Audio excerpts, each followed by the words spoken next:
پاکستان کے نامور صحافی اور کالمسٹ امتیاز عالم اور وش نیوز کے چیئرمین احمد اقبال بلوچ نے گوادر پورٹ کا دورہ کیا۔ اس موقع پر اربن فارسٹ پاکستان کے صدر مسعود لوہار اور عبداللہ احمد بلوچ بھی ان کے ہمراہ تھے۔ انہوں نے director general Gwadar port authority Dawood Baloch اور director operation Gwadar port authority Munir Ahmed Bana سے ملاقات کی۔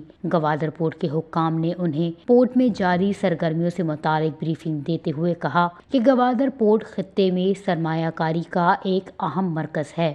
گوادر پورٹ سی پیک کا محور ہے۔ آنے والے وقتوں میں گوادر سرمایہ کاری کا مرکز بنے گا، جس سے مقامی لوگوں کو بھی فائدہ پہنچے گا۔ بعد ازاں احمد اقبال بلوچ اور امتیاز عالم نے director operation Gwadar port authority Munir Ahmed Bana کے ہمراہ CBC اور پورٹ ٹرمینل کا بھی دورہ کیا۔